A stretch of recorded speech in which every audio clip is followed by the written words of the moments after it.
welcome to the Meet at the Creek podcast, and I'm your host, Pastor James Jeffrey. If you have questions or comments, send them to mudcreekpastor@gmail.com. That's mudcreekpastor@gmail.com. Meet at the Creek, sermons, discussions, and real talk. Let's get into it.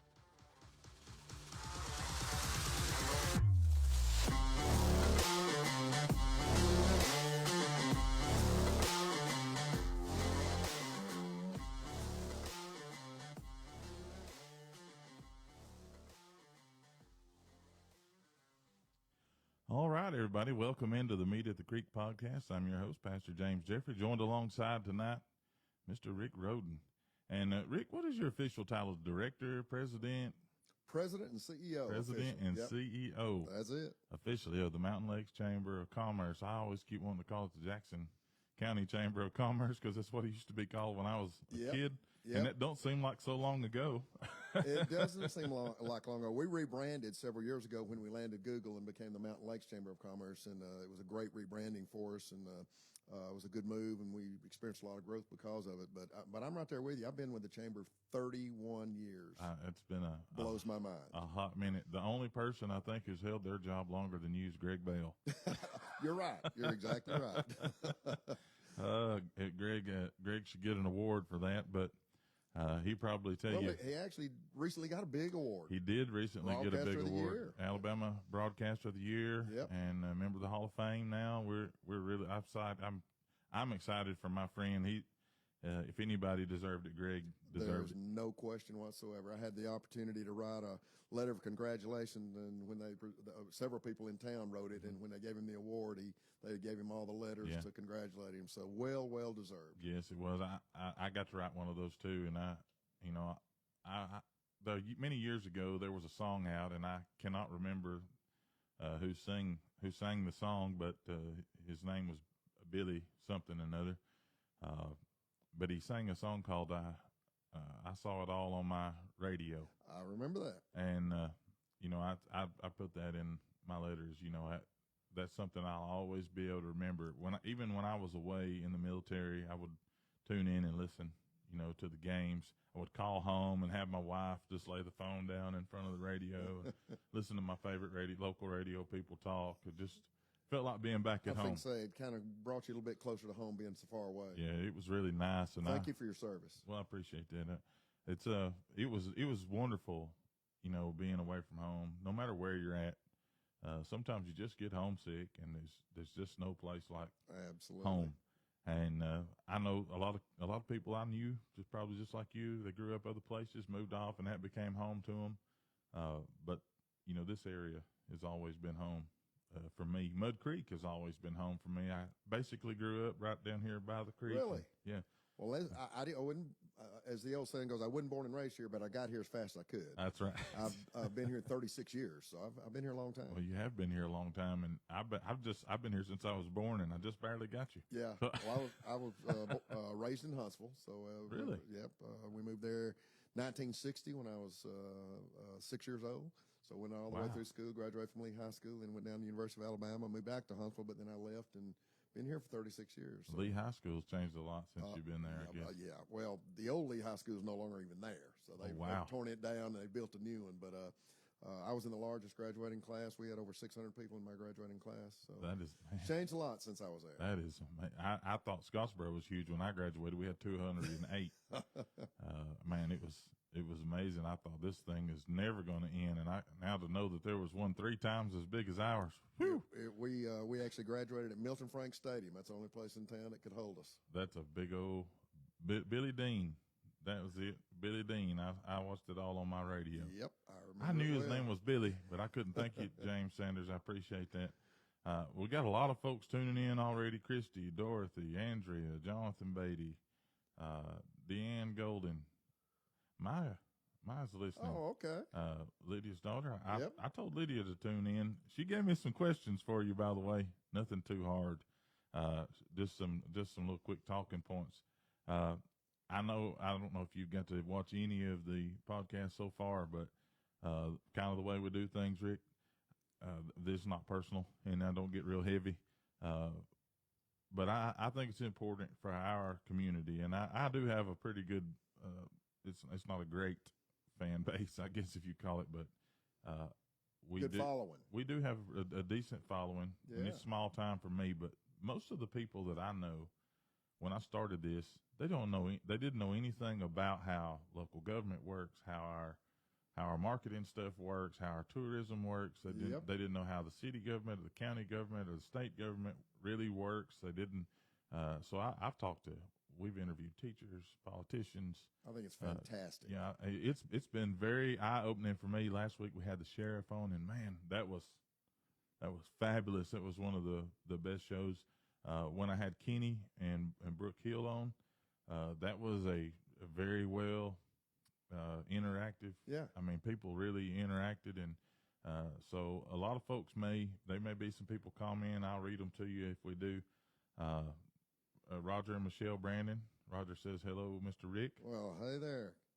One thing about it, like I said, I've been with the Chamber for 31 years, and even to this day, after doing it for so long, my biggest frustration is getting word out to the community what the Chamber does. Because if you were to go down the street and interview 10 people, 8 or 9 of them would not know exactly what the Chamber of Commerce does. And so we've got a director of communications and marketing now, which Lydia used to be, now Martha is, and I've challenged them to get the word out to the community, to our members, to our investors, to our elected officials, to just the citizens, to let them know what the Chamber does. And so I appreciate the platform tonight of getting word out to some people that may not be aware of exactly what the Chamber does. Yes, sir. And we're going to give you an opportunity to tell that. And, we'll start, I always ask everybody that comes on just to give a little background about yourself. And you've told a little bit about that already, where you went to high school and kind of when you came this direction. And you've pretty well been with the Chamber all of your life, almost all of your adult life. It's been a long time. I tell people all the time, I went to the University of Alabama, graduated in 1977, majored in corporate finance and investment management. But even when I graduated from college, I still didn't know what I wanted to do in my life. And I tell people all the time, it took me till I was 38 years old before I found out what I was supposed to do with my life. And I felt like when this came along, it just fit me. Started out, I was actually in investments during a tough time during Black Monday, believe it or not, in 1987, and it was tough. Wow. But somebody told me that the tourism director position was coming open at the Chamber, or no, they were going to create it. It was not coming open; they were actually going to create it, and it was a partnership between Goose Pond Colony and at that time Scottsboro-Jackson County Chamber of Commerce, and I put in for it and was hired as tourism director, and I did that for 6 years. Because tourism I've been in sales for a long time, and tourism is selling our community. Right. And so I did that for 6 years, and then the CEO position came open, and I put in for it along with about 60 other people, and it narrowed down between me and a retired brigadier general. That I don't know if you're not near my age, but you may remember the movie. But John Wayne played a movie called Green Beret. Mm-hmm. I do remember that. This guy portrayed that guy the movie was about this guy. Oh, wow. So it got down to a vote of the board, and I was chosen 13-12. Wow. So it was every vote counts. Yes, it does. And so it was a blessing to me, and I've been doing it now. Like I said, been with the Chamber for 31 years, and I still have a passion. Every day when I go to work, I have a passion for what we do. I enjoy it. It's different every day, and it's fantastic. I got to take a dig right here. Did Stacy Lidwell help you win that extra vote? Actually, Stacy later on became one of my board members, and he later became chairman of the board. I remember him getting his award for that year. Yeah. Not so long ago. But he was not on the board then, so he didn't have a vote. Yeah. That's a good thing. Probably he'd never live it down. That's true. He would have voted no just for kicks and giggles. That's Stacy. That's Stacy. He threatens to nominate me for boards all the time. I told him I'd choke him if he did that. I'll tell you. Not really. But I've been blessed. Like I said, I still enjoy what I do every day. Going to work, it's a different day, and if you're doing something you feel like you can affect change for the better in your community, right, it's a good feeling. Absolutely. So what exactly does the Chamber do for our community? Because I know a lot of people think it's just some place that people go to kind of.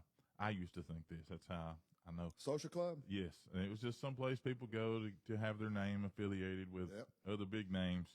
But as I've kind of gotten in the loop a little bit, I've realized that that's just not so. No. I mean, there's a lot of things that the chamber does that I had absolutely no idea about. That's exactly right. When I first started with the chamber, first of all, when I first started with the chamber, it was just me and one person. And, wow. And that was it. And our entire budget was probably $175,000. And that was to pay me and the one person and the utilities and the phone and everything else. And so we had to, back then, do fundraisers. We had to do events to raise money to be able to even have any money to be able to do anything in the community. Mm-hmm. And so I did some what I call chamber R&D, rip off and duplicate. We do a lot of that. And there was who was my mentor, later became my mentor, the head of the Decatur Morgan County Chamber. And they were doing some things, even though they're a lot bigger than we are. I mean, Decatur is probably 70, 80,000 people. Here we are, 15,000. But they were doing some things that I thought was very, very impressive. And I thought, hey, we need to look at that. So did some research and found out that they had hired a consultant that came in and did a 5-year plan for them, then helped them raise the money to implement the 5-year plan. Now, let me tell you when that was. We started looking at doing this right after 9/11. Oh, wow. 13% unemployment, 9/11 just hit. People were scared to death. It changed our country forever. Mm-hmm. But I made the recommendation to my board. I said, listen, we need to do this. We need to do something to help our member businesses, to help this community. And so they voted on it. I'll never forget Jim Grigg was my chairman of the board. He helped push it through, and the board voted to do it. We hired this company. We had to borrow almost $100,000. Now, the chamber had zero debt at the time. We had to borrow $100,000 to hire this consulting firm to do this. But they went out and created a 5-year plan, and with that 5-year plan, they said, okay, we feel like we can raise $1 million over 5 years to give the chamber an extra $200,000 a year to implement the 5-year plan. Well, after picking myself up off the floor, I said, I think we really ought to do it. The board voted for it, and it changed the chamber forever. So we went from being an events chamber where we having to do events to raise money to a program chamber where we had programs that we could put in place to help the community. And so we've done that about 4 or 5 times now. We are now in the middle. I say the middle. We're only in the second year, a year and a half into our new 5-year plan called Innovate Jackson County, where we hired them again to go out into the community and to interview about 80 to 100 business leaders, community leaders, elected officials to find out what are the needs in the community, what does business and industry needs, because chambers of commerce are all about business. Right. That's what we're here. That's what we're here for. We're about business. And so they went out and interviewed all them, and this particular time came back. Keep in mind, this was when we first started this new 5-year plan. We were smack dab in the middle of a pandemic. And that's part of the reason of our name, Innovate Jackson County, because we had to innovate. We had to change the way we were doing business. Right. But so was everybody else. Everybody was having to change the way, and it'll never be back like it was. Right. There's still people working from home. Yeah. So Innovate Jackson County started a year and a half ago. They went out and we created a plan. They went out and raised, right now we're probably raising about $1,250,000 a year. We have about 50 investors that invest anywhere from $1,000 a year to $70,000 a year. Wow. to put this plan into place. Hands down, the number one thing that came out of all those interviews was the number one issue in Jackson County and Alabama and all over the country, finding qualified workers. Yes. Hands down.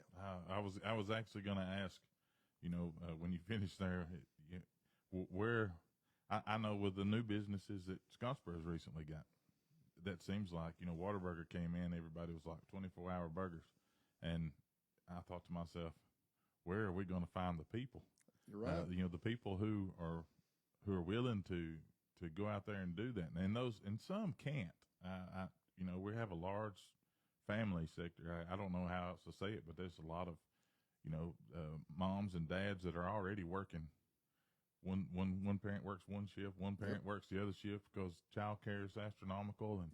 And so I was just blown away when these businesses started coming. Chick-fil-A, Whataburger, we've got more, that are looking at there's coming. Definitely more coming. There's lots of other Publix, businesses. TJ Maxx, Jersey Mike's. I mean, it's amazing. Yeah, and there's actually a family that moved up the road here Todd works for the city police department, and his wife, she came from Publix where they were living to here.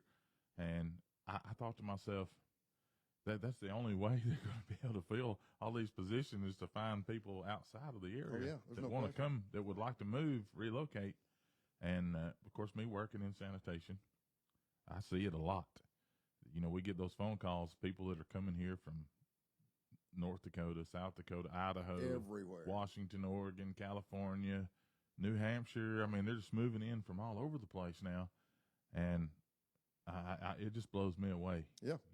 No question.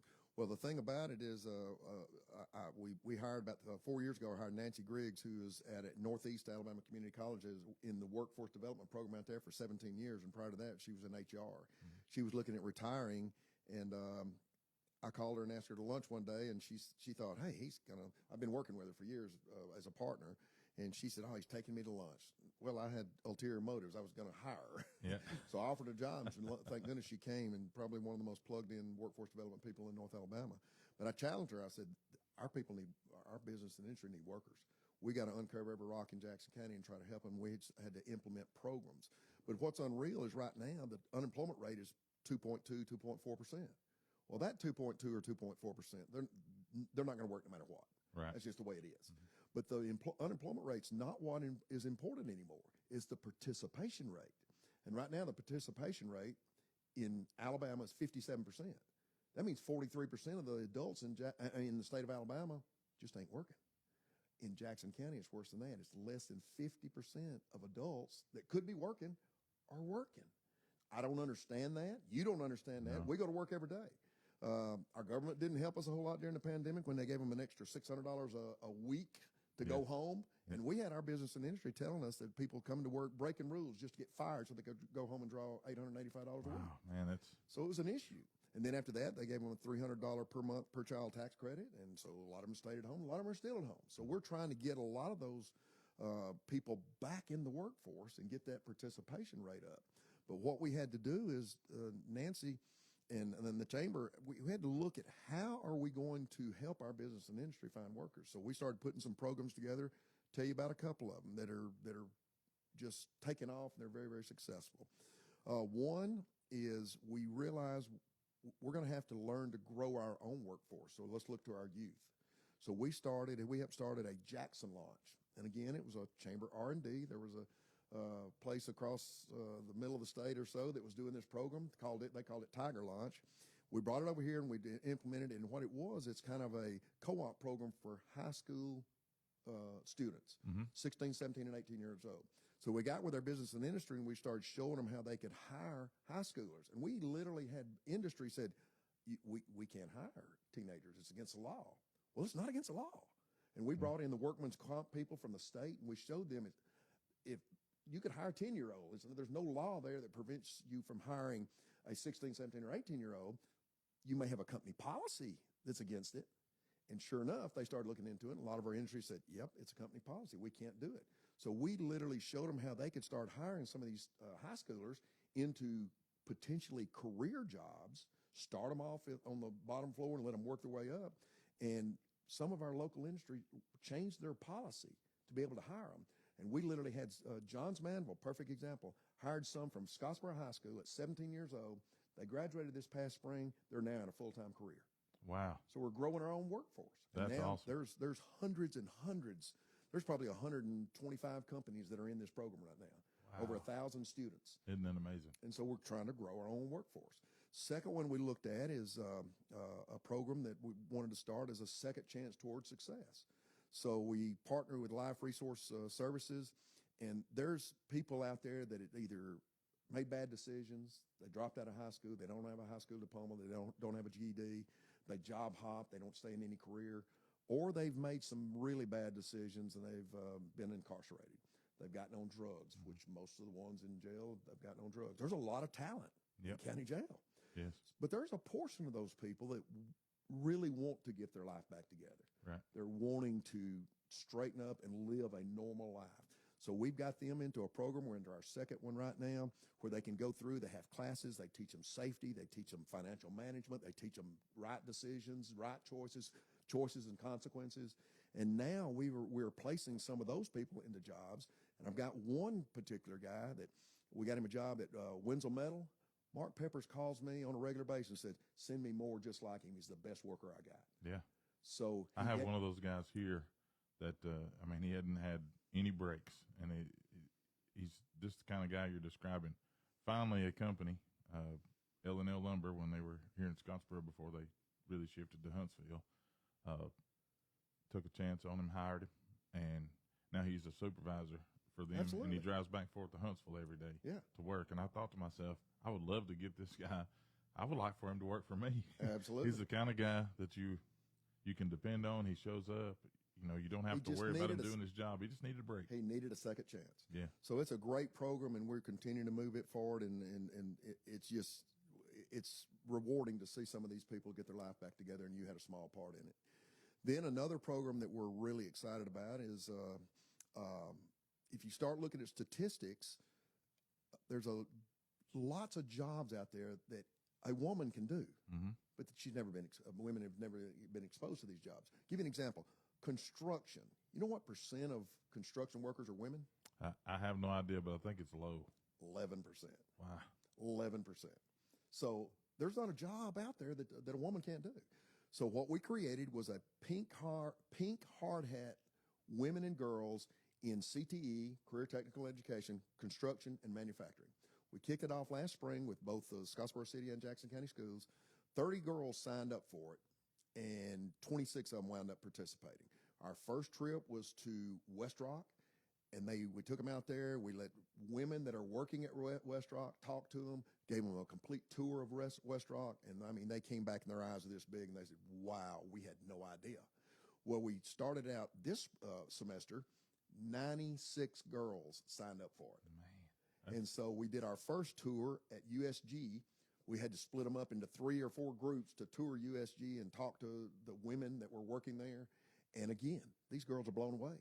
And these girls say, I want to do this. I want to do this. Then our next one, we're going to take them to the industrial park here in Scottsboro Industrial Park. We're splitting them up between 3 different companies and going to let them tour those.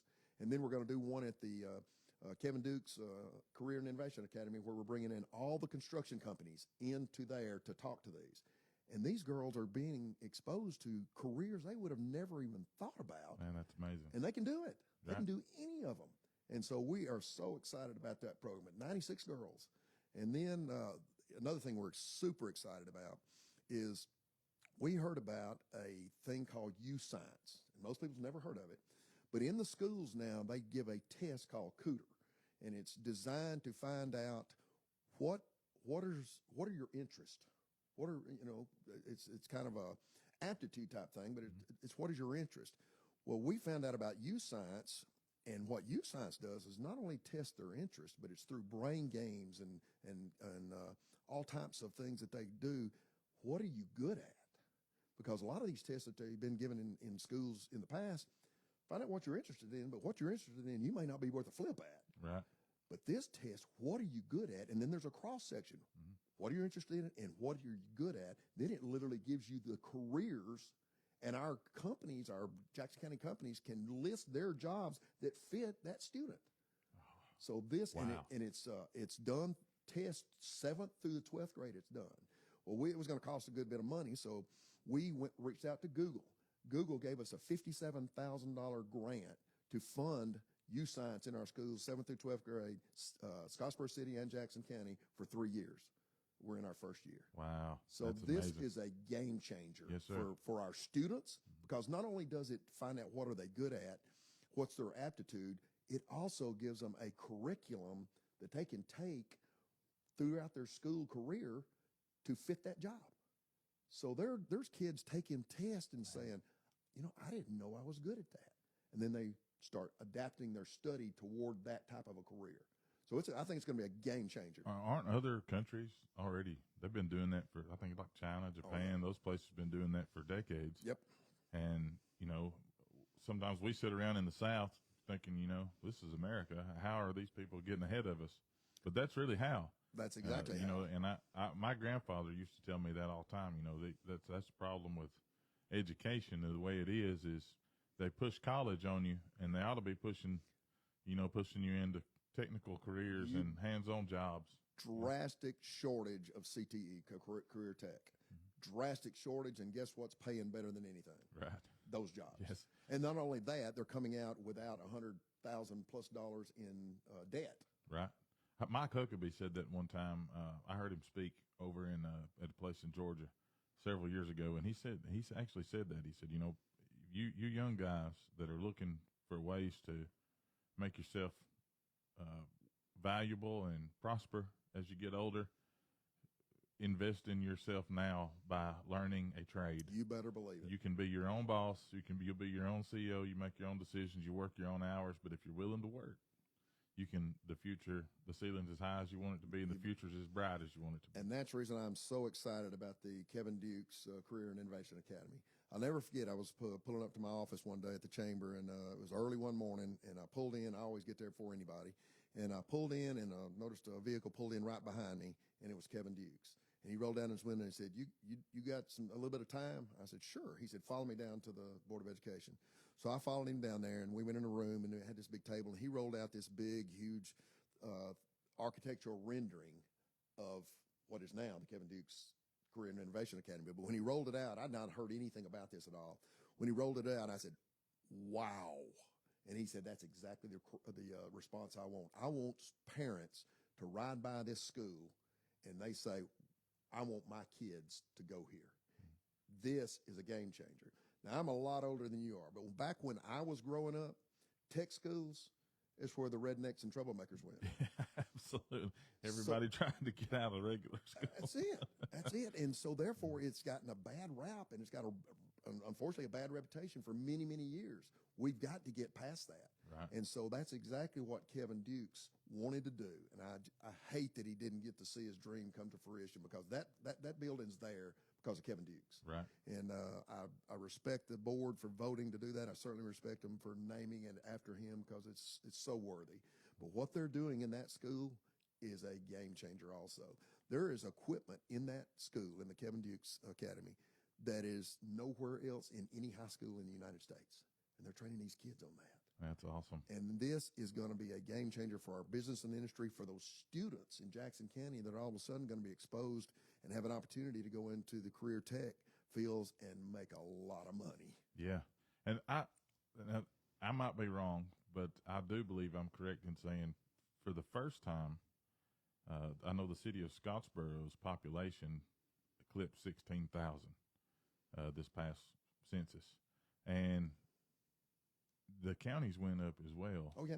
And I know from 1981 up until a couple of years ago, the enrollment in our schools had gone down. Oh, yeah. Every single Absolutely. year.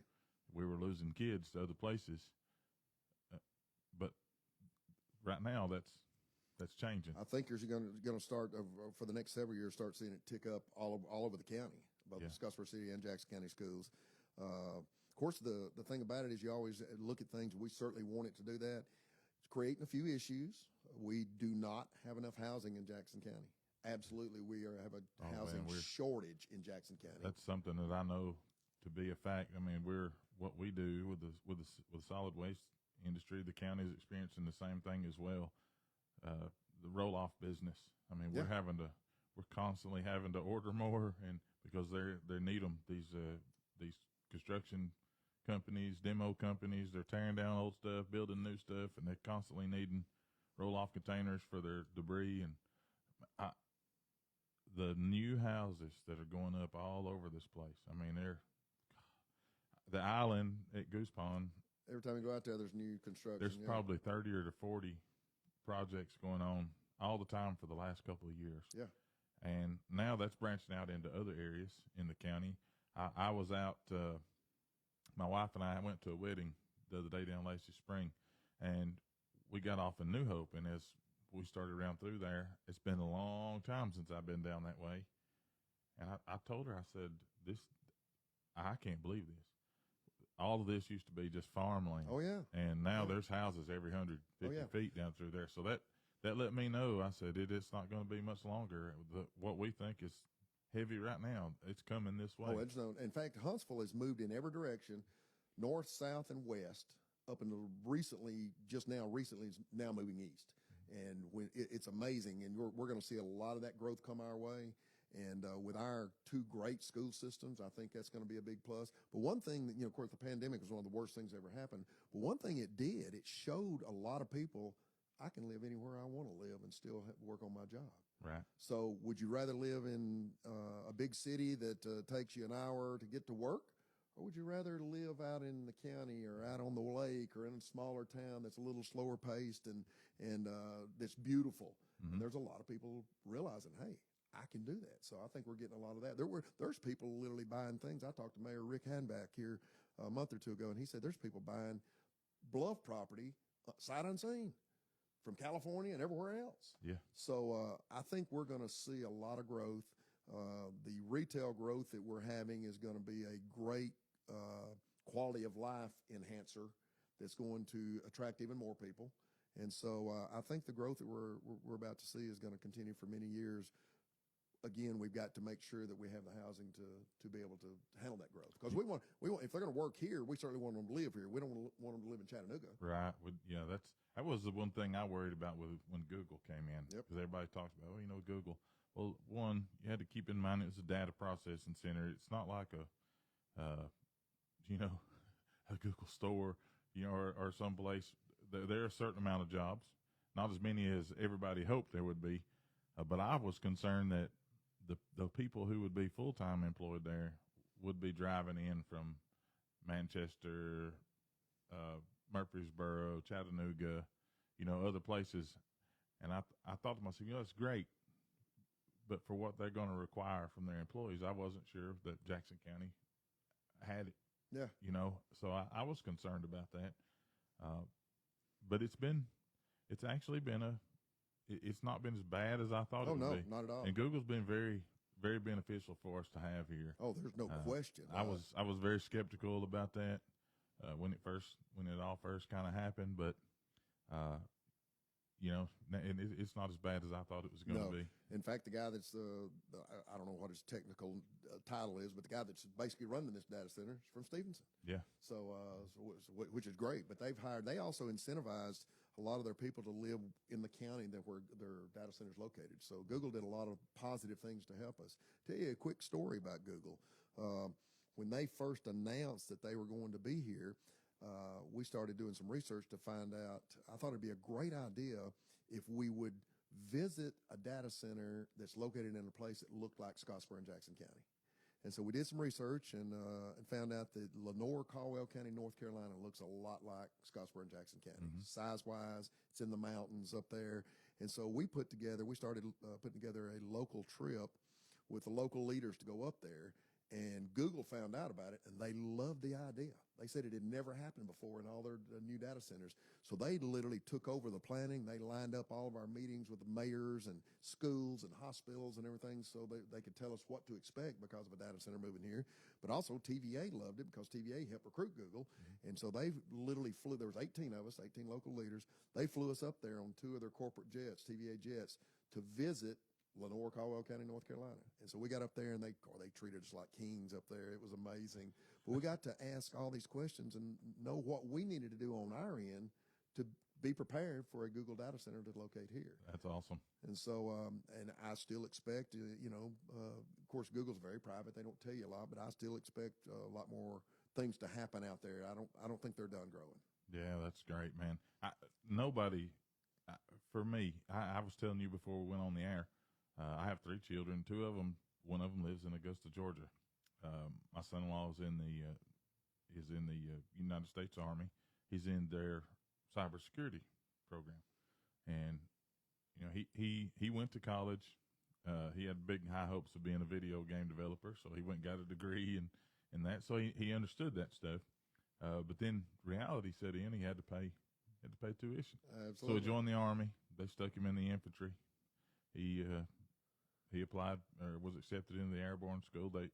So he was in the 82nd. Wow.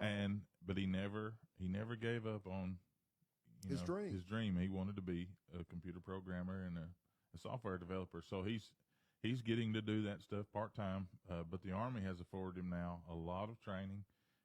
He works in a job over there he said it's just like what you see on TV. You know, they go in, they have their little cubicles and pods, and you know, it's just like working in Google. It's just like working in an actual, or like an Apple, you know, center somewhere. It was. He said it's wonderful. It's and he enjoys it so much more than he ever did before. And they tell me all the time we're never coming home. And I lately, you know, before I said I don't blame you. My youngest daughter stayed here. She actually bought a house in Rainsville recently because the market, they just couldn't find one closer. I understand. But the closest one they found that fit their needs and their budget was in Rainsville, so they moved out there. But she still owns her own business in Scottsboro, and you know, right out of high school, her plan was to move as well. But something just kept her here, and like I told you, she's got a niche. She's the only person who does what she does in the county. Yeah, and she has a huge, you know, client base, and I'm very proud of her. Her business is growing, and I'm excited for her, and she's doing very well. It's shameless plug, you know, on my part, but at the same time, I tell now especially my middle one, you know, there may be more to come back towards Scottsboro for than you think. Oh, absolutely. You know, it's unreal. I remember my kids and a lot of their friends when they were graduating high school. They said, "Golly, I can't wait to graduate and get away from here." And it's unbelievable. And all my kids are back here, except one lives 30 minutes away in Huntsville. He works for the Missile Defense Agency. But it's unreal how many of them got away, and then they realized, you know something, we live in a pretty special place. Yes. And it's so many of them are coming back. But what I'm excited about what we're doing in our Workforce Solutions initiative is we're showing that there's careers here that you can graduate high school and go to work, or you can go on and get an additional degree, either a 2-year degree, 4-year degree, and there's still great jobs to come back to in Jackson County. Right. And I think that will continue. Just right up the road here, there's a company that is half the company is PhDs and CFD research. It's unbelievable what they're doing in the Hollywood Industrial Park. Right. And high-paying jobs, extremely high-paying jobs. And so that's the type of places we want to continue to recruit. Nathan Lee and Karen Suggs at Jackson County EDA are doing a great job going after those type of companies. And I tell you, it's going to do nothing but enhance it. Google helped us there. Google changed the reputation of Jackson County by them choosing Jackson County to locate in. Mm-hmm. I've got some buddies over in the Huntsville area that said, how in the world did Jackson County land the Google data center? Because those are high-tech jobs. Those are great jobs. Those are the kind of type of things we want to continue. But there's a company in the Scottsboro Industrial Park that people don't even have any idea. They ride by these industries every day, and they have no idea what they do. But majority of Jackson County doesn't realize we have robotics in Jackson County. Sano America, right there in the Scottsboro Industrial Park, if you go in that, everything that they build inside that plant is built by robots. It's amazing to see. And I can't wait to get these girls in the pink hard hat ladies in there to see that, because it'll open your eyes when you walk in there and all of a sudden they're building brake lines for the auto industry. Wow. With robots. Wow. So there's a lot of jobs that are here that we've just got to expose our students and our local citizens about those jobs and keep them in Jackson County. Wow. I had no idea. I mean, I knew Sano did a lot of that stuff, but I had no idea that it was robots. Almost completely that. Yep. It's pretty cool. I went to work at Maples, you know, as a young man, and then, you know, I spent overall in my different stints there 17 years that I spent in that place, and I remember when they started bringing in robotic sewing machines. You know, they're built to, you know, they had the air.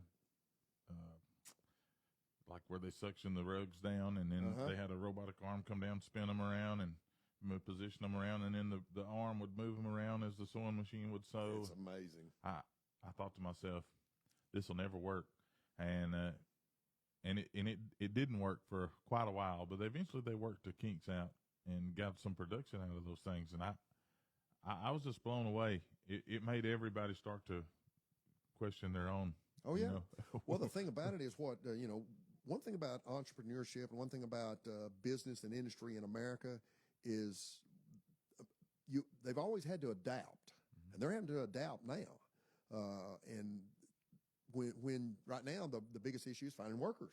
So when they cannot find workers, they got to figure out they're going to figure out some way to make it work, even if they can't get the workers. Give you a perfect example. Met with the Whataburger people here, which, by the way, let me tell you something about our Whataburger. There's over 925 Whataburgers around the entire United States. Scottsboro Whataburger broke every sales record in the first week of all 925 of them. Yeah, wow. Scottsboro, Alabama. So that's pretty cool. But I was talking to some of the management with Whataburger, and they're opening up one in Tuscaloosa, right there on the strip, almost across the street from the campus, which another funny story there is Whataburger's got a great big, huge orange W, not in Tuscaloosa. They made them put crimson. They made them put a white W right there on the strip across from the university. So I thought that's pretty cool. But she was telling me because they're having issues finding workers that particular store, you walk in and you do not talk to anyone to take your order. It's all you walk in and you press buttons and do all the ordering right there because they're having to adapt. Yeah. They're having to adapt. I can imagine. I'm surprised. I know when McDonald's did it, with the kiosk a while back, I thought nobody will ever use that. And then one day I was in a hurry, caught myself inside, and I thought, I'm not standing in line. Yep. I was over there trying to figure it out. One thing about American businesses, they're very innovative, and right now they're having to be. And so you'll see, I think, a lot more of that until we figure out how to get everybody back to work. And we may not ever see that participation rate way back up there. I don't know.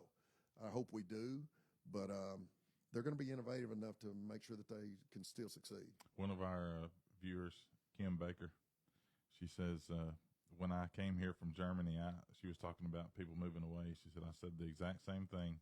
So I moved all the way to Myrtle Beach. 6 months later, I came back to the borough.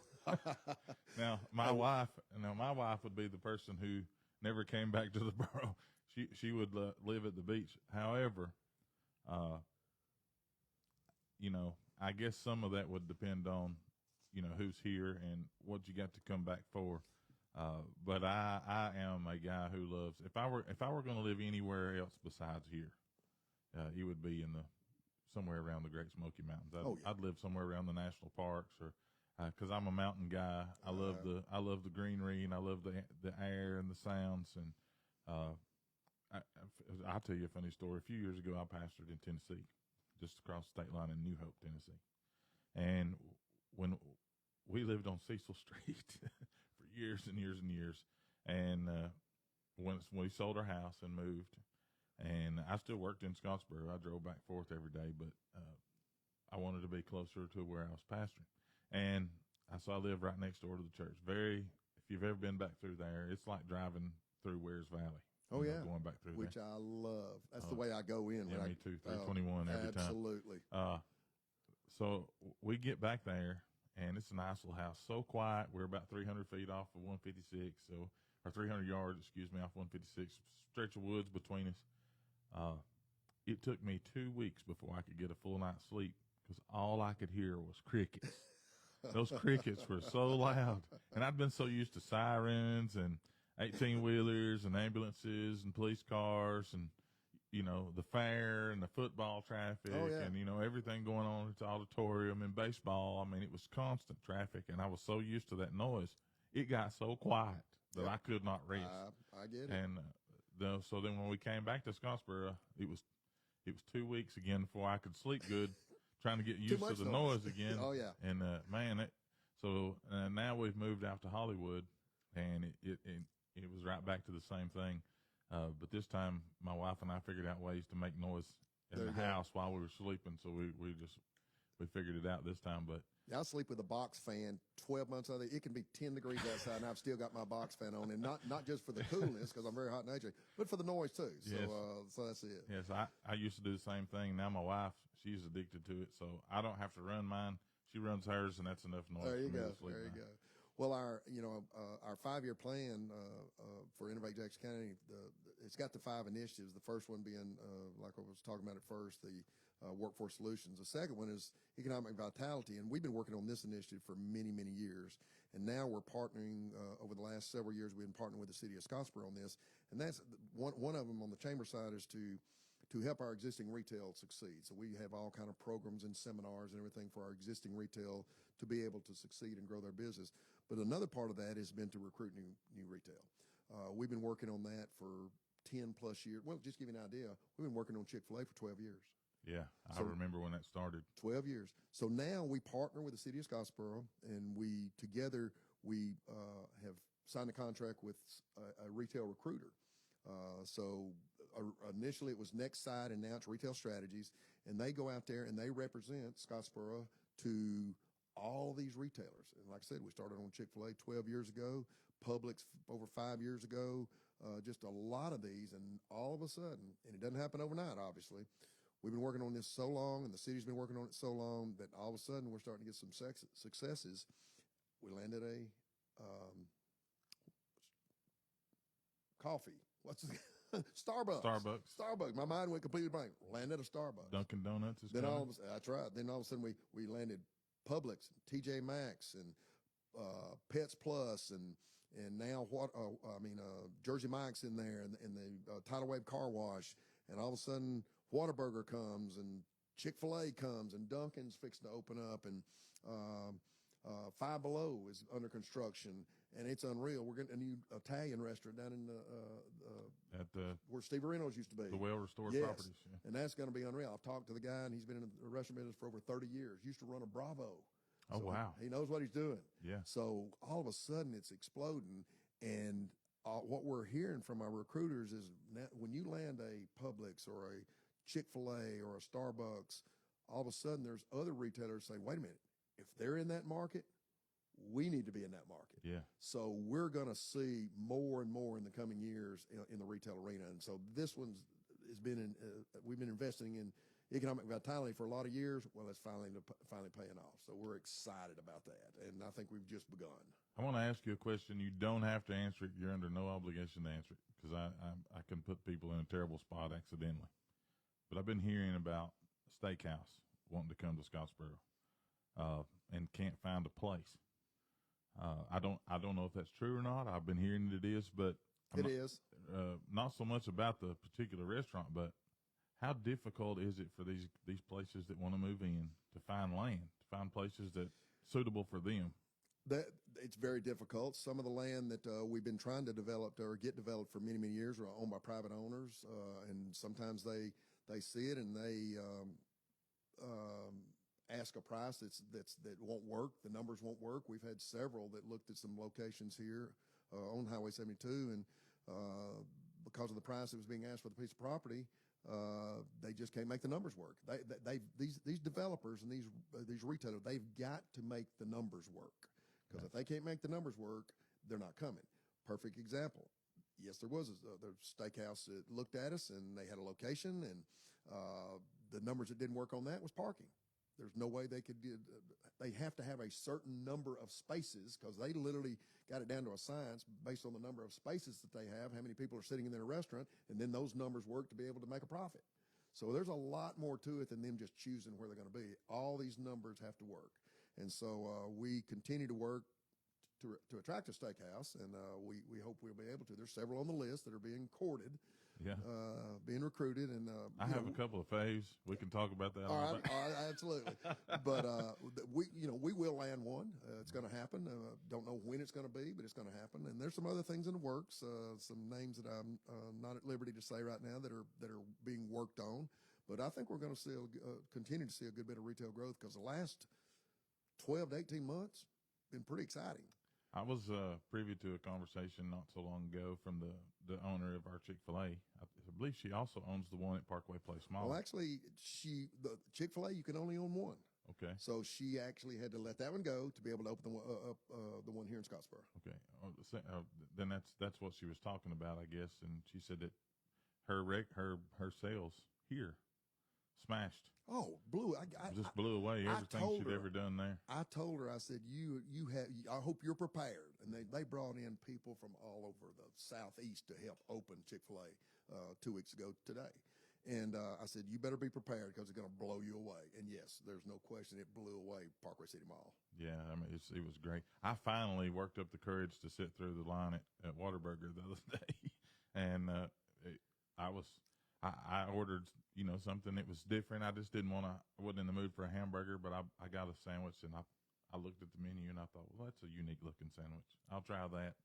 And then I'm not supposed to be doing it, but they had a banana pudding milkshake on. I've already had it about 4 times. I've been telling everybody that thing right there, man.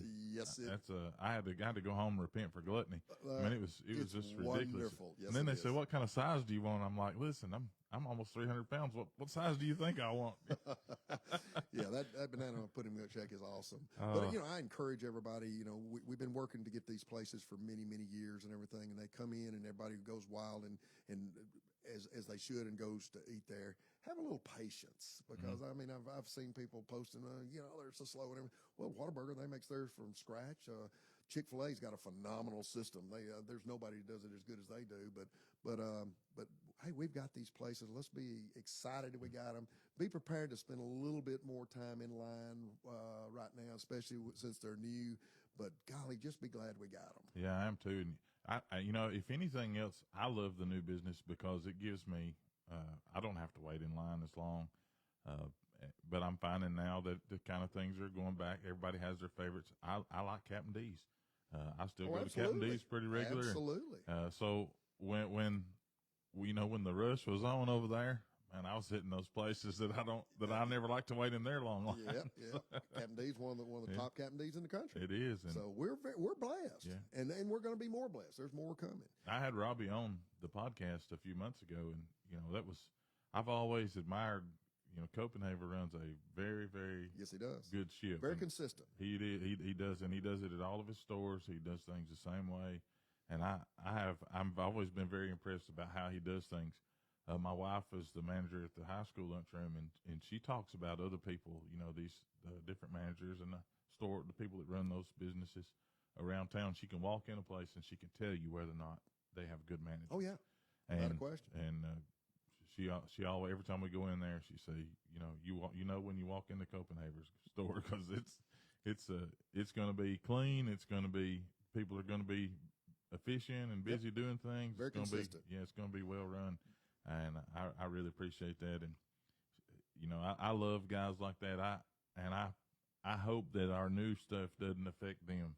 Oh yeah, negative. I know they've been concerned about it. I don't think it's going to hurt them, but I really don't either. I think you're going to have more people staying in town to eat, and more people that are traveling through, stopping, and they've got a lot of opportunities now. So I really think, as the old saying, a rising tide raises all ships, and I think everybody's going to do well.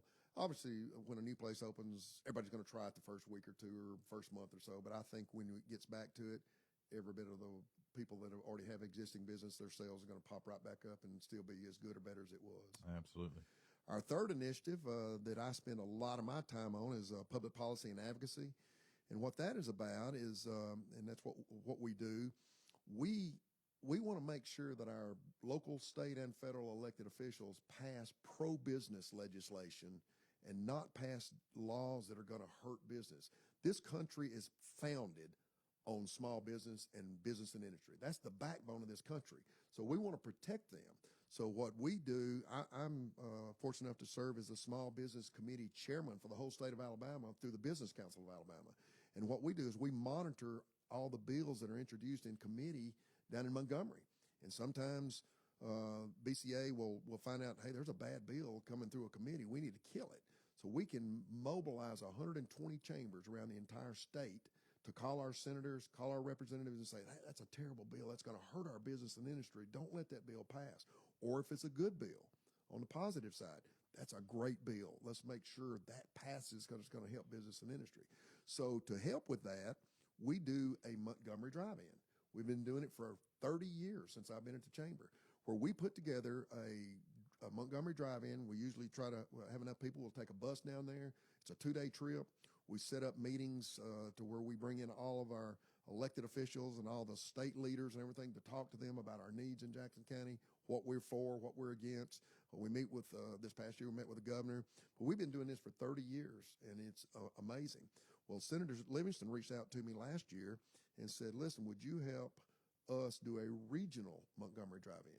And they wanted to bring in 4 other chambers of commerce, the Henniger Chamber, the Rainsville Chamber, Fort Payne Chamber, and Cherokee County Chamber. Those 4 chambers had never done a drive-in.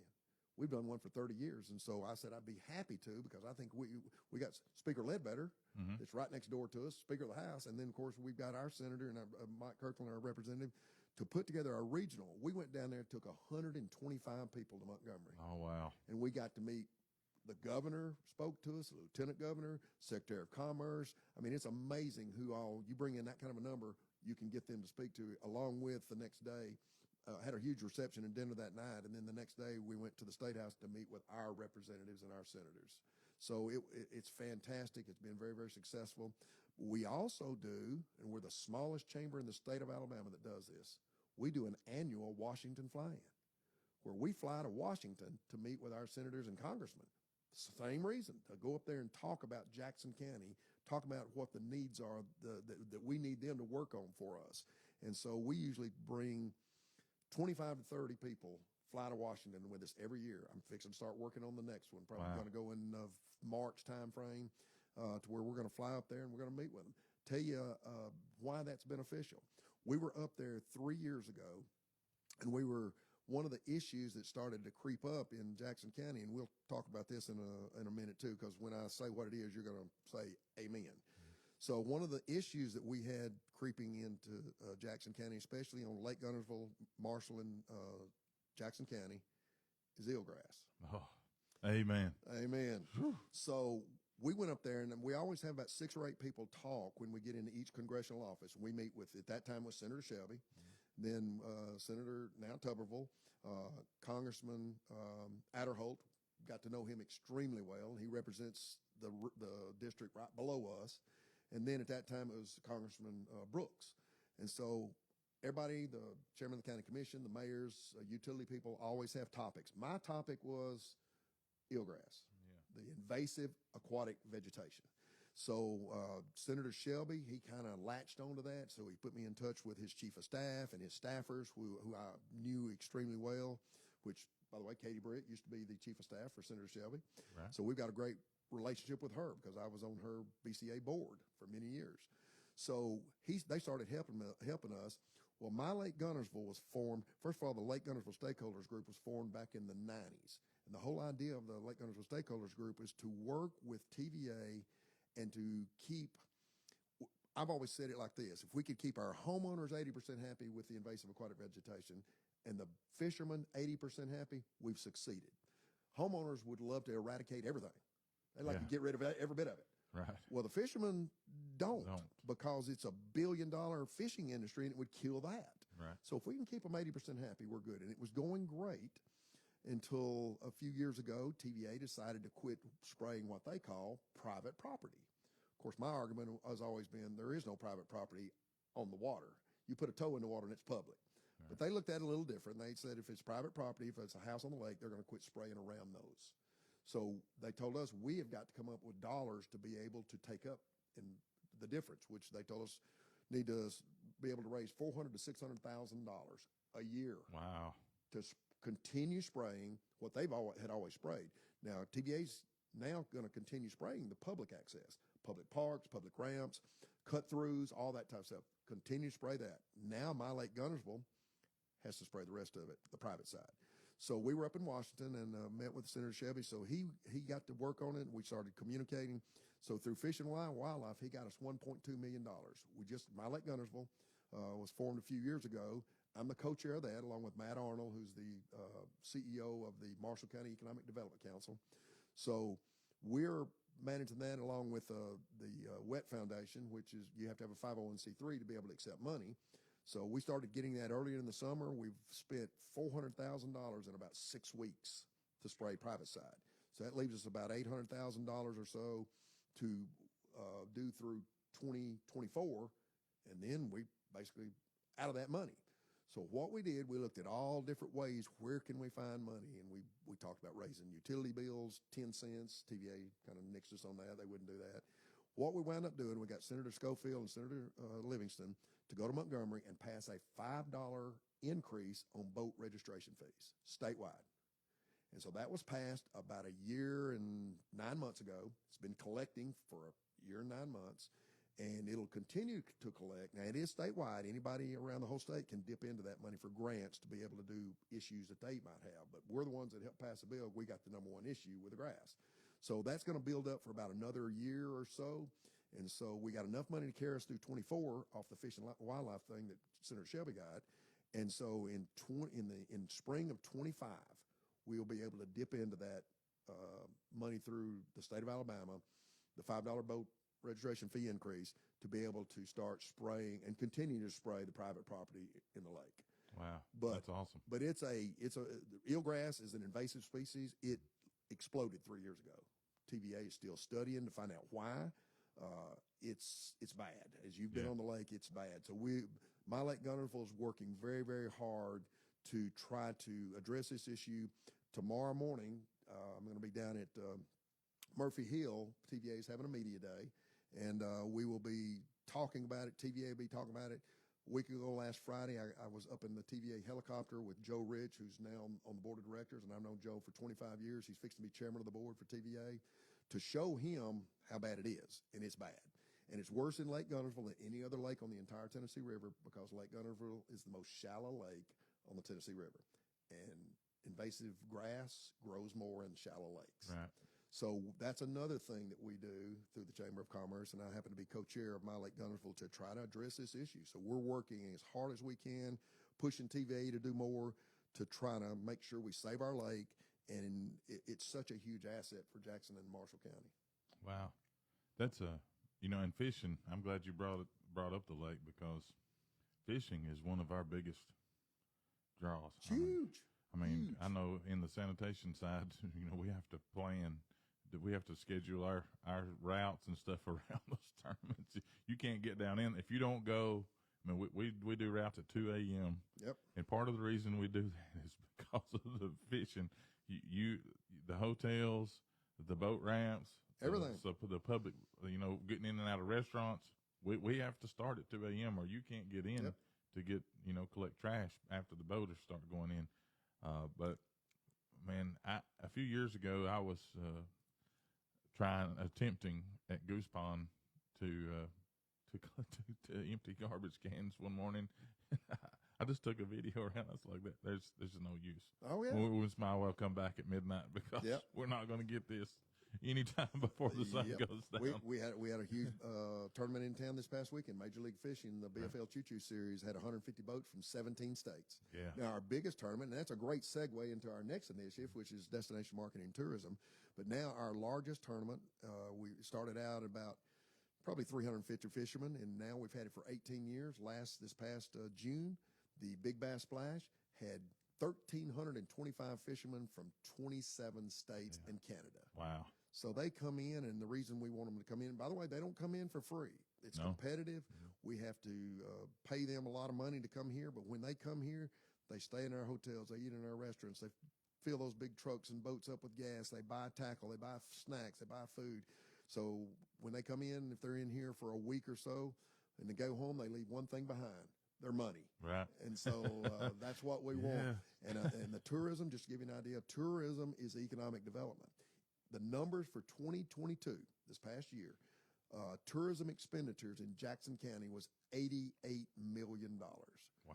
That's people coming into Jackson County spent $88 million, and there's almost 700 jobs created in the tourism industry.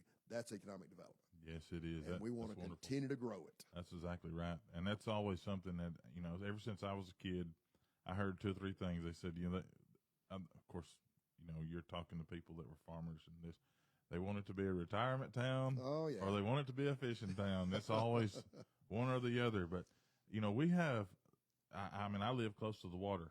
At nighttime, I hear the airboats going up and down. That's a big kind of, fishing. And then you have duck hunters, deer hunters, hunting, fishing, dove hunting. Absolutely. Man, it's just, that's a draw. People come here. I didn't realize this, but a lot of people come from other places here. Oh, absolutely. To just do things like hunt. To do all that. What's unreal, another thing, there are more caves in Jackson County than any county in the United States. I learned about that this and year. These guys come in, and they come in, and they explore the caves and everything. They'd spend money and stay in the hotels and eat in our restaurants, and we never even know they're here. Yeah. So so you see them on huge. TikTok, where they posted a video going, I'm like, I've lived here all my life. Where did that come from? That's a hole in the ground that I never knew about. And another thing we have more management and refuge acreage in Jackson County than any county in the state of Alabama. We have over 80,000 public acres. Wow. So I knew there was a bunch. I didn't know it was that there's much. a bunch. And so, and now the Walls of Jericho is becoming one of the biggest visited places to hike and explore of anywhere in the Southeast United States. So we live in a beautiful, beautiful area, and we want to make sure that we continue to promote it. And because when all these visitors come in and spend their $88 million, they create a lot of jobs. And so a lot of our local citizens have jobs strictly because of the tourism industry, and we want to continue to grow that. And like I told you before, Lydia is our new executive director of tourism, and she is already doing some great things through the Tennessee River Line and the Singing River Trail. I mean, you're going to hear a lot of stuff about those two things that we're developing. We're trying to turn through the Tennessee River Line the entire 652 miles of the Tennessee River and all the outlying areas into the largest state park in the United States. Oh, wow. And that's one, we've never thought about it like that. It's bigger than the Great Smoky Mountains National Park. So why don't we treat it like a national park? And so we can continue to grow that. And what that's going to do is bring the tourism industry as far as opportunities for people to open business to support that. And then the Singing River Trail is going to be a literal trail that starts at Mississippi and goes to Tennessee, Georgia, through North Alabama. And I mean, Dr. John Kavach is doing a great job there, and we are so excited at what that's going to do. That's going to bring hiking trails and mountain biking trails, and it's just going to make tourism grow even more than it already is growing in North Alabama. So it's exciting. A few years ago, my oldest girl graduated from basic training. She was in the Air Force, and we went out there. So on Family Day, once we got to leave, we went to the Riverwalk in San Antonio. Been there. Beautiful. I had no idea. It was an amazing thing, and I thought to myself, I wonder if we've got the ability, we've got the property that butts up against the river. We could have something like that. I came home, and Stacy and I have even talked about it. In our just kicking around idea time at the office that Goose Pond Island would have been a fantastic place. For something like that to have like a destination shopping center, kind of like the island, and mix in, to draw traffic, from other places. Have a boardwalk right on the water. Yeah, absolutely. Well, don't give up on that, because that's been one of my things that I've talked to every single mayor and city council, and I've been, like I said, 31 years. I've gone through, I guess I'm up to 7 mayors, to encourage them to say, let's be careful and choose wisely what we want to do with that piece of property on the southern end of the island, about 500 acres the city still owns, because that would be my dream, to see something like that. Absolutely. That would be, if you think about, not only your national or, chain retailers, but some of your high-end local people, people who provide special services. They'd be willing to pay to get in there, to get in a high-traffic area. No question. There's a lot of things that we could do. I understand it's Scottsboro, but I tell the people that I have the opportunity to talk to, we specialize in many things right now. Many TJ Maxx's and many Publix's and many Walmart. Seems like, we have the minis. Why not many Top Golfs, and why not many, the many water parks, and, Point Mallard's been a great thing for Decatur for years, still is. Big attraction for them. It's just a mini park. It's not the full-fledged deal. But tell you a story there. When Melton Potter was mayor, he and I and a local regional investor flew into New York City and took a rental car and drove to the Pocono Mountains. The Pocono Mountains, I did not know it at the time, but the Pocono Mountains is the indoor water park capital of the United States. The Great Wolf Lodge and all that's all over the Pocono Mountains. We went up there to talk to them and see what it would take, and we want to, and we still want to recruit one. Would love to recruit one. Why not? Right. Closest one here would be probably Pigeon Forge. Why not have one right here on Lake Guntersville? So I'm not going to give up on that idea, and why not think big? Yeah, I think the same way. Earlier we talked about Huntsville moving this direction. It's a no-brainer now. People see it. about 10 or 12 years ago, and I don't keep up with politics and the EDA and things like I should have. I do much better at it now. The older I get, the more concerned I am about it, because I'm concerned about my children, my grandchildren coming up. Absolutely. You know, I want them to have a future, and I want them to be able to stay home. There was talk about like I hate to call it an industrial park, but that's basically what it would be, to recruit businesses, you know, these To the companies west side of the to the county. west side of the county to come in. And I don't remember what it was that kind of killed that. I don't know if it was power, electricity, gas, water. Infrastructure. That, just basically all around infrastructure. That On the west side, the thing that we do lack is the infrastructure to support something like that. That doesn't mean we can't have it, because I certainly agree with it. I wish we could get it, because I think if we were to have the correct infrastructure on the west side of the county, you would see Paint Rock and Woodville absolutely explode. Oh yeah, they would probably be bigger, or as big as Scottsboro. Absolutely. Just with the growth that would come from Huntsville. Absolutely. So that conversation is being had. One of the biggest needs we have in Jackson County is gas, natural gas. I mean, in order to support our existing industry, but also to recruit new industry, we continue to work on that. We were in Washington last September. September was a year ago, to talk about that exact issue, working with Huntsville on it, but there's a need there. But if we had the infrastructure, the proper infrastructure on that side of the county, you would literally see, like you said, it would probably well outpace Scottsboro. So is that the kind of thing that it's going to take, is to work with a bigger municipality like Huntsville to get those things? There's no question and Huntsville signed off on it. I mean, they were certainly supportive of it. So there's no doubt you have to build partnerships for that type of a project. It's probably $30-40 million, huge projects to do something like that. But if we are able to pull it off, and we've got some of our local leaders working on it daily to try to make something like that happen, it's just a matter of coming up with the right dollars. And obviously the federal government's going to have to help there because of the grants. But the west side of the county's got the potential to have tremendous growth. That's awesome. And that's great to hear, because, you hear about stuff all the time, and then the talk dies, and sometimes it goes away, and you don't ever hear. And that's disappointing sometimes for somebody like me, that I think too much about it sometimes, but it's just what it is. I know on our end up here, I noticed that a few weeks ago, Bellefonte was removed from the TVA surplus list. So that stuff like that, Well, sparks in my mind. I'm thinking, yeah. So I start hitting up Boss Man. What's going on? Okay, let me tell you something like that. That's something that the chamber's involved in, along with a lot of our local partners.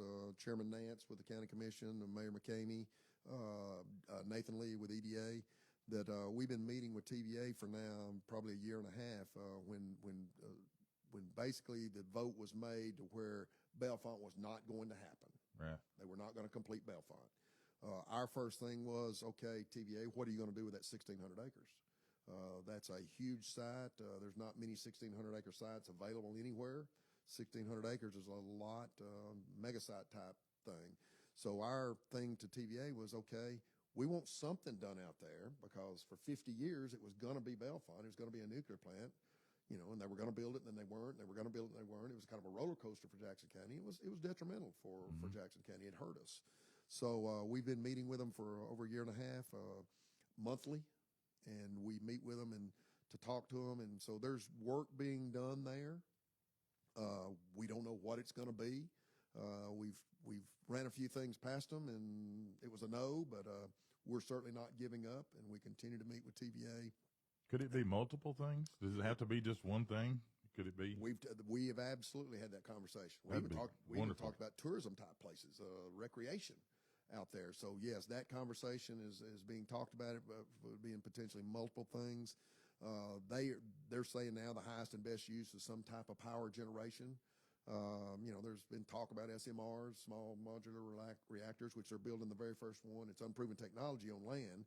SMRs are on subs, it works great, but they've never built one on land. So there's been SMR talk about that. They're building one in Tennessee, so to see how that works. So there's been all types of different possibilities discussed, and we'll continue to have those conversations with TVA and encourage them to develop the Bellefonte area, because and that's big. What a great site. That's big. That would be big for what you guys do, even as far as being able to market and attract businesses, plus keep people here, keep our workforce here. Without a doubt. one other thing, I know, we're fortunate here that we don't have to go very far. Our kids can graduate high school and still live at home, go get a good quality education at an outer line area. Northeast always, is number one. Northeast is doing some good things. They're growing. There's no question. Their programs are growing. They're partnering with other people. I'm very impressed with everything they're doing out there. Yes. It's how do you see that playing out? I mean, they're about to start a softball program, so I'm not trying to get into athletics conversation, but anytime you see athletics being reintroduced I think it's fantastic to a college, that means that good things are there's happening. No question. One thing I love about the athletics program getting kicked back off out at Northeast is going to keep a lot of our local students local. Yeah. It's going to keep them here for their first 2 years of education, and some of them will be able to graduate Northeast and go to work, but some of them will transfer.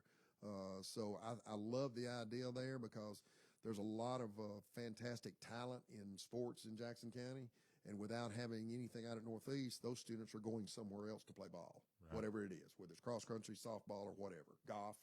And so I love the idea. Dr. Campbell is a forward thinker, and I think it's very, very smart on his part to be able to keep those students here local and be able to start their first 2 years of education out at Northeast. And also they're building a brand new workforce development building. Dr. Campbell has done a fantastic job out at Northeast because he listens to business and industry, and whatever their needs are, he will develop programs out there to fill those needs. Yeah. And that's the purpose of the workforce development building that they've started construction on out there now. So Northeast is a jewel and a huge asset to Jackson County and DeKalb County. So, and I guess some people don't even know if you go out to I still call it in the Randall Road, but I guess it's Goose Pond Island Drive, or I can't remember what's called now. But when you go down, turn left at Axel Boulevard and 79, and go out towards the island, just past the turn in to the island, to Goose Pond Island Drive, or just right on the other side of the turn in to the Island Industrial Park, there used to be a credit union there, Wind South Credit Union. It used to be something else. I don't remember a long time ago, but now Northeast owns that building. Yep. And they run a truck driving academy. That's it. In there. There's a drastic shortage across the entire nation of truck drivers. Yeah. Dr. Campbell saw that need, and he created a truck driving school to try to fill that need. And the people that go through that, they can get their certificate there and make doggone good money driving trucks. So, yes, but he saw a need there, and he develop something to fill that need. And that's one thing Dr. Campbell has done for many years. Yeah, I went through an academy myself, and I grew up in a family of truckers. My dad is still in the business. My uncle, my mom's brother, still in the business. My grandpa was a trucker. My mom drove a school bus. So I grew up in a family of drivers. I thought it would just be easy. I ended up having, and thank goodness I had a little help. I got a little grant from the company I worked for to go, and was able to get my Class A CDLs, and I put those to use later on when I went to work with the city. And, it's paid a lot of dividends. I used the knowledge and experience I gained, in that academy to teach my own children how to drive. No question. My girls can use their mirrors. I'm very proud of that. They know how to back. There's a lot of people that can't. Yeah. That was one of the first things I taught them was, how to drive in reverse. Yep. And I think they probably drove as good in reverse by the time they were 16 years old as they could forward. Yeah. And, maybe even a little better. But anyway, well, that'll serve them the rest of their life. They will, and that was something that I learned in the academy, in the driving academy, that I lacked, was the ability to use my mirrors. You don't think about the small things like that until you get out there in those hairy situations. And I found out how valuable it was to have somebody alongside of me. This is not just for truck driving; it's a life lesson. To have somebody alongside of me while I was learning. Oh, yeah. To help navigate me through, the ins and outs and the hairy parts. I'm very thankful for guys and women and men who work in jobs like you. Like you went through the lumps. You came into that job when nobody was doing it. Oh, nobody wanted to do it. Nope. And you took the hits and stood there and gone through it, and you fought the fight, and over and over and over again. We're probably seeing the things we're seeing now more because other people have joined the fight with you. You're not alone anymore.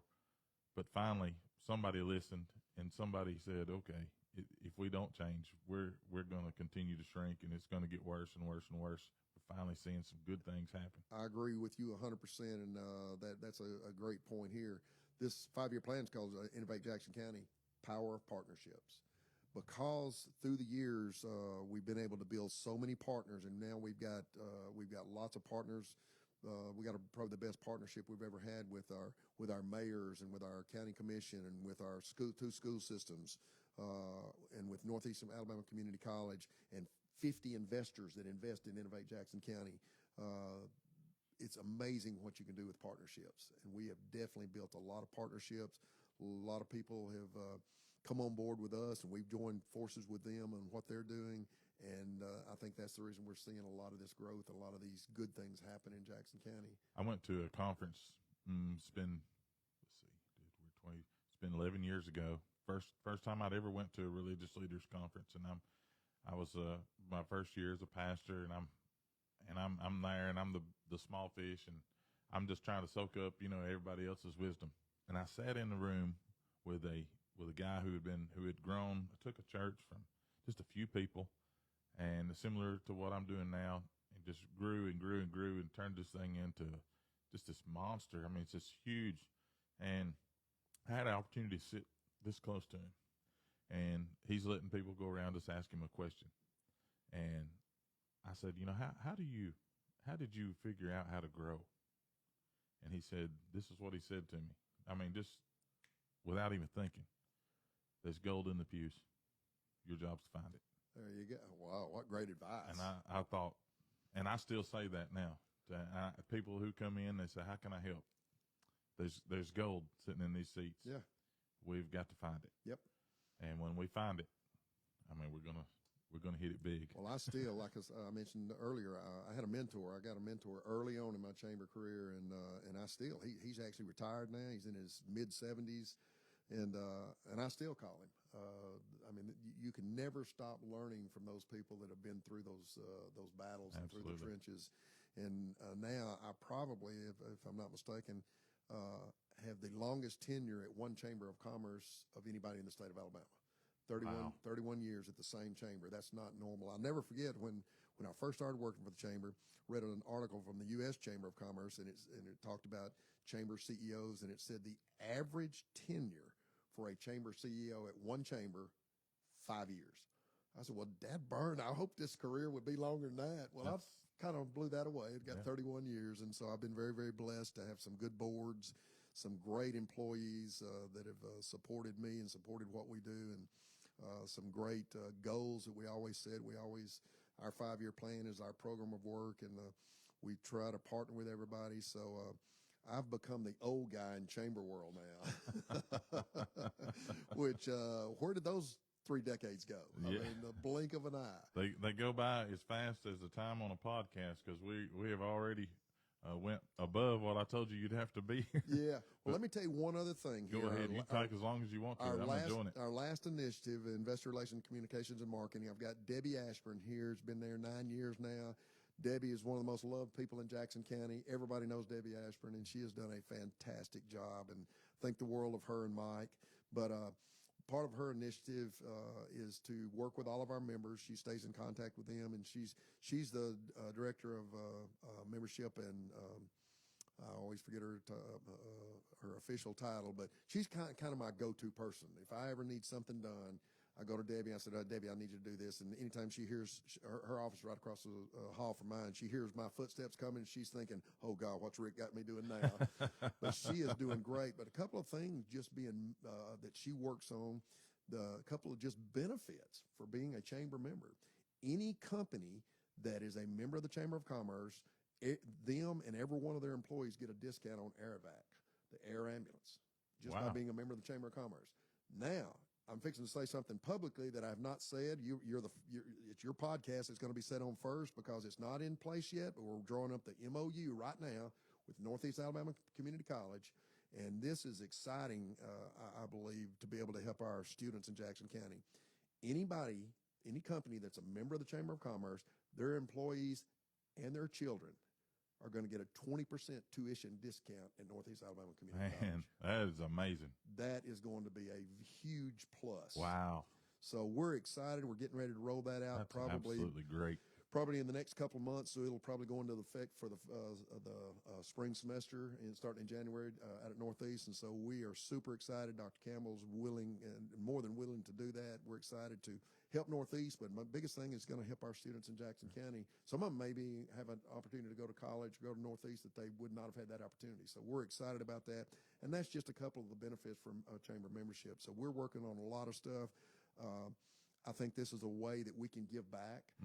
I'm really big on giving back. I've been very, very blessed in my life. Went to the greatest school in the country, the University of Alabama. Roll Tide. and we lost half of our viewers. I'm just kidding. But we another hat that I wear. I'm the president of the Jackson County Bama Club, and the only thing we do, the whole purpose of the Jackson County Bama Club is to raise scholarships for Jackson County students to go to the University of Alabama. And some of these students, when we give out their scholarships, their parents cry because some of them would never have a chance to go to Alabama without that. So we gave out back in the spring. We had our scholarship reception, $63,000 in scholarships. That's awesome. From a little small rural chapter of the University of Alabama. Absolutely. So that's just another way that we can give back. Like I said, I've been very, very blessed. Just recently was named the Volunteer of the Year for the University of Alabama National Alumni Association. But that's great. That was exciting. That's total surprise. But it's all about helping students, giving back. Absolutely. That's been our theme since we started this year. Is this whole making much of Jesus? That's what I teach here at the church, and over and over and over. Joy, J-O-I, Jesus first, others second, yourself last. That's fantastic. If you can learn to draw your identity and your worth from your service, your want to, your passion to help other people, that's how we make a difference. And I do things that are silly to a lot of people, and that's okay. I don't pass an offering plate. I just stick a bucket. I got an old metal bucket up by the door. People put in if they want to. They don't have to. It's just totally up to them. And I tell them, let it come from here. Generosity is more of a New Testament teaching than tithing even. And I said, Jesus taught total generosity, giving till it hurts. Absolutely. And doing it for everybody, and stop focusing on yourself so much and start focusing on who you can help. And that is kind of the question I've been waiting all night to ask. How does the church fit into an organization like the Chamber? What can the church do to help? Believe it or not, we have several churches that are members of the Chamber. By the way, we have over 500 members, which for a small rural chamber, and that's what we are, we're just a small rural chamber, is huge. The biggest, we have about 60% of the businesses in Jackson County are members of the Chamber. The average is like 25%. So I think the community is beginning to see a lot of the things that we do. But right off the top of my head, being a born again Christian, pray for us. Pray for our leadership. Pray for our member businesses, because they're the ones that are providing jobs for your members of your church. Absolutely. Help us grow, because the whole thing behind a church is you want to grow your church because you want to reach people for Christ. Right. You can't grow your church if we don't grow our community. Absolutely. And that's what we're doing. If they're not here, you can't help them. Exactly. So we're trying to grow Jackson County. So if we can grow Jackson County, it gives you an opportunity to grow your church. It gives our businesses an opportunity to grow their businesses. It gives our banks an opportunity to grow their banks. And that's what it's all about. Right. So that's what the Chamber of Commerce is all about. We're all about business. We're all about growing and helping all of our business and industry grow. And in turn, it helps provide jobs for people. It puts food on the table. If you look at it from a 10,000 feet up above, you see the big picture by looking at it like that. Right. And it gives churches an opportunity to grow their congregation. Absolutely. So having said that, I'll be talking to you now. So I didn't even know that churches could get into that. I didn't know if we were considered, but we'll be talking to you. That's anything and everything that the church can do. I've said this for a long time, and I know I grew up in an era where a lot of the church people, churches were sort of introverted. Yeah. When it came to financial stuff, because they just, they just didn't like to give to organizations that weren't religiously affiliated, and I get it. Kind of the approach that I've taken is, if somebody's feeding the homeless, if somebody's helping little kids eat, on the weekends, if somebody's running a food pantry or a clothing closet, or if I don't care anymore if they're running it out of a church. If they're doing what we're unable to do, what God calls us to do. Yeah. If we can't have the clothing closet here and somebody else can have it at a little side or storefront building in the middle of the section. Yeah. And we can give to that, then let's give to that. Let's help them. One of the things that we do at the chamber, we've got a program we started going on 20 years ago, and it's turned in one of the most successful ways to give there is. We do an angel tree. But what we do, we raise money through our angel tree where people can come in and adopt foster children. Mm-hmm. What we do is we provide Christmas for every foster child in Jackson County. Yeah. And on average, and this blows my mind, this is a sad statistic, on average, every Christmas, we are providing Christmas for between 100 and 125 kids. I mean, that's a sad commentary of the world that we live in, that 100 to 125 kids have been taken away from their parents because, or been abandoned or been whatever, because they weren't being taken care of. So we provide Christmas for every foster child in Jackson County, and it's near and dear to my heart because, like I told you before, my oldest daughter and son-in-law just adopted 3 kids back in December. They had those 3 children for 996 days in foster care. Wow. And they are my grandchildren. I love them. Absolutely. And so that's near and dear to my heart. But that is another program through the Chamber of Commerce. And now we'll start in about another month or so where people will be able to donate. They can literally walk into the chamber and choose the child that they're going to adopt for providing Christmas for. So it's exciting. That's just another program. Another program we do is working with our jail system. I use a lot of inmate labor all the time. I always pick them up at the jail to bring them over to work and everything. And I said, listen, I'm going to feed you a great lunch, but you got to listen to me preach to you. Yeah. And so I did that here. A lot of this that you see that we've been able to do here was because the county let us have on Saturdays, especially we were able to get a crew of inmates. Yeah.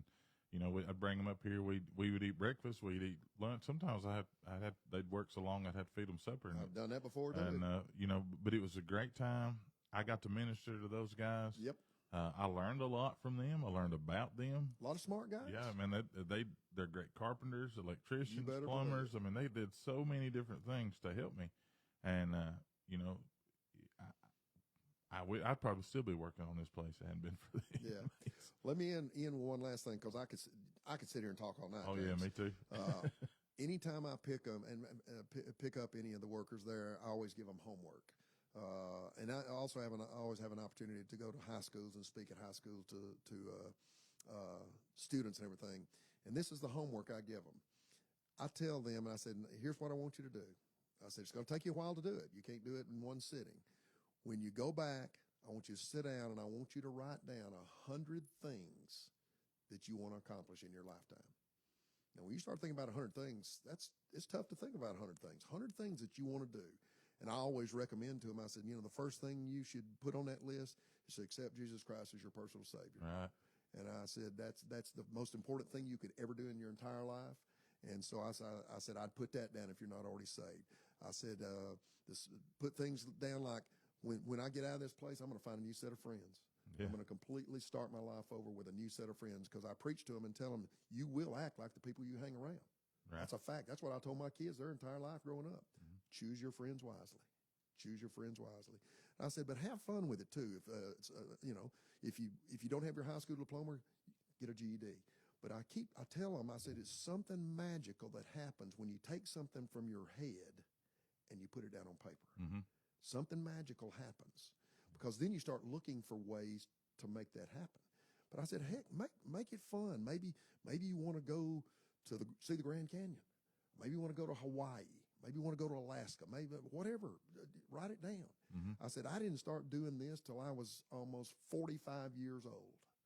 And I said, start thinking of things, and maybe you want to just help people. Maybe you want to be able to get to a point to where when Christmas comes around, you want to find some kids that aren't going to have a Christmas, and you find out their sizes and their toys, and you go over, you buy a Christmas for them and put it on the front porch and knock on the door and run hide in the bushes and watch them come out.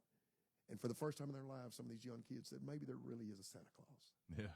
Oh, man. So make a list of 100 things. And I said, and here's what'll happen. I said, sometimes when you put something on that list, it's bigger and better than even what you wrote down. Because one of the things on my list, I'd always wanted to go for a ride in an open cockpit biplane. Don't know why I wanted to, but I always thought that would be just cool. Always thought about it. Well, I wrote it down on my list. And several years ago, I was in Tampa, Florida, and me and a buddy of mine were riding around, and we ride by this airport.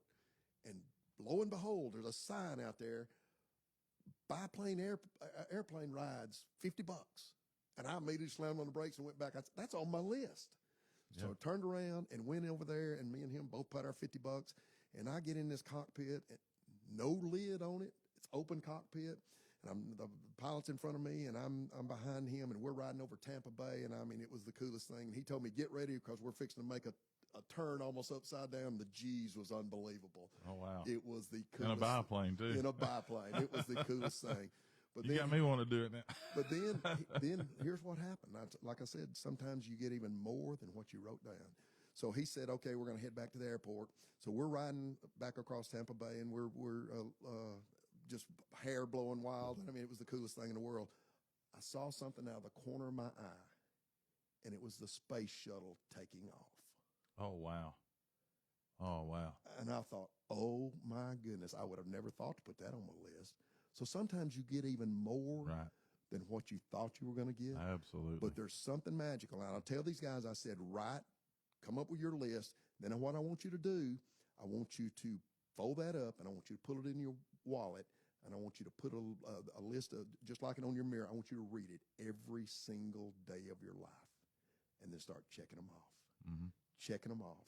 And I've had students, I had a Scottsboro High School student told me that he did that. Once I challenged him and gave him the homework, he called me the night he graduated from Vanderbilt University.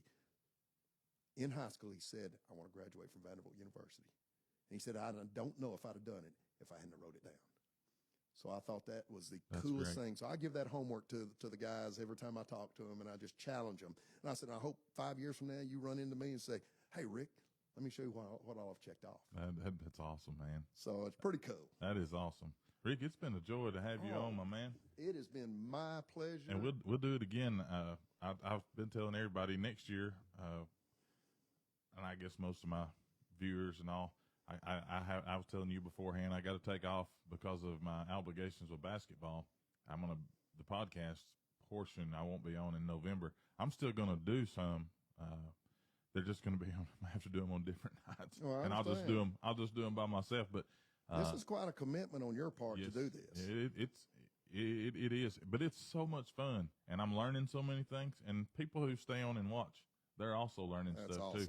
And one of the things when we had Mike Ashburn on, Stacy joined via phone, and he said this to Mike and me and everybody else, and it was so true. He said, because we were talking about decisions, and sometimes we don't always make the best decisions, and local leaders and everybody's doing the best they can. Sometimes, they go south. And he said this: most bad decisions are made because of bad information. Everybody, the people who are serving are trying to do their best. Sometimes they make bad choices because they were given bad information. Absolutely. And that's an unfortunate reality in our city, in our county, and always the people who seem to pay are our small businesses and our residents. Absolutely. They end up getting the raw end of the deal because of that. So I encourage everybody that watches to soak this information up. We got a lot tonight, and man, I appreciate. We covered a whole lot. Yes, we did, and I appreciate you sharing all that with us. And there's more you can talk about, and we're going to get to that next year when I come back in the spring. But I got a few more. Next Tuesday, Katie Kirkland's going to be on. It's the city's market. Fantastic. So we're going to have her on. She does a great job of Main Street. She does. And, man, I still remember when Katie was born, I was playing basketball for her dad at the time. And, he had to take over coaching. Robin was the girls' coach, and he had to do both teams for a little while till she could get back. So I do remember when she was born, and man, just to watch her grow and see how much she's progressed, it's been a real privilege. And I always tell her, Kate, if there's anything that we can do, that I can do personally to help you, I feel like I owe that to your dad to help you succeed, because her Coach Kirkland, and he'll probably never see this, but every time I see Coach, I hug his neck. He doesn't. He and Becky Russell, she was my 10th grade English teacher. At a place and time in my life where things could have went very south, I could have chose to go, and I would have, and I almost did anyway. But those two people refused to let me quit in high school. There you go. They put their arms around me and just wadded their fists up in my neck, in my shirt collar, and just refused to turn me loose. Yep. And I tell Coach every time I see him, and I tell Miss Russell every time I see her, you saved my life. Yeah. And I appreciate it, and I'm indebted to them as long as I'm breathing, and I'll be in debt to them. Just the impact that they made on me. And those two guys, they're educators, so that, they're just like you. They invested in the future of this community. I'm not much. I'm doing the best I can. I'm doing a lot more now than I used to. But stuff like this right here is my way of giving back to people who wouldn't have access to this information. Well, I compliment you because this is a service. You are providing a service to the citizens of Jackson County, and I compliment you for it. Well, I appreciate you coming out here. Don't pay anything, so you guys are just giving your time as well. Katie's on next week. The following week, I got Brad Dudley coming. That'll be another good one. If he don't cancel on me. That ought to be another good one. We're going to grill him about being principal of the high school over there. Well, my boys played basketball for my oldest son played basketball for Brad the very first year he coached in 7th grade, and then he played for him in 8th grade and 9th grade and 10th grade. Well, I played with him. If that tells you anything, I was a couple of years behind him, so he's got a few years on me, but just a couple of years. But I tell you this, I am so looking forward to that. The week after that, I got Derek Wynn coming down from section. Another good one. And so we're really excited. It's going to be it's going to be a good month. I'm going to finish off strong, and then I think my last one is the first Tuesday in November. Until December, I'm going to come back and do some Christmas ones, and then basketball is going to have to rule the day through January, February. My obligation is there, but it's a joy. I really have had so much fun. I've got to interview so many different people from all different walks of life and different jobs and all the different things they're doing. And it's been a. Let me say this: my job, my career, what I do a lot of interviews. I do a lot of both radio and TV and everything. You make it very, very easy. Well, I appreciate that. I've done a lot, and some it's like pulling teeth, but you make it extremely easy. So thank you for that. Obviously, you see I can talk, but you make it very, very easy. So you do a great job. Well, you do make it easy, and you can credit Greg Bell for me learning how to do any kind of interview.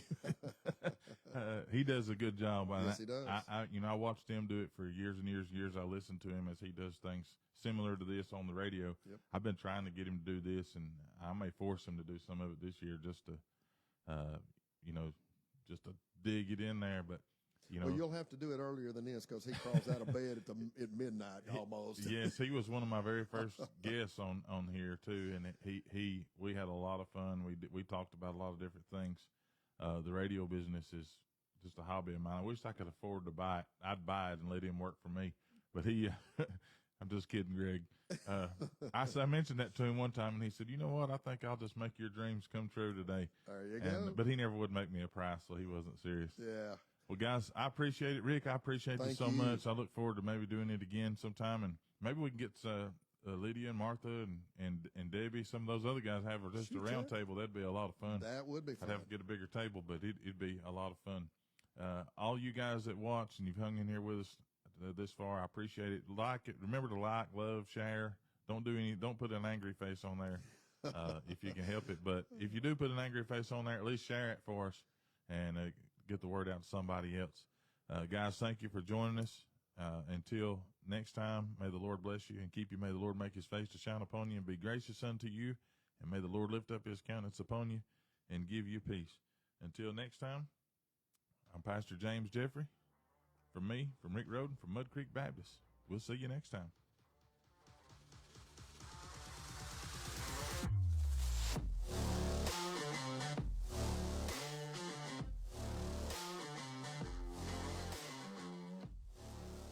Thank you for meeting us at the creek, and we hope you enjoyed today's podcast. If you have questions or comments you'd like for us to read, send those to mudcreekpastor@gmail.com. Again, that's mudcreekpastor@gmail.com. Thank you for meeting us at the creek, and we'll see you next time.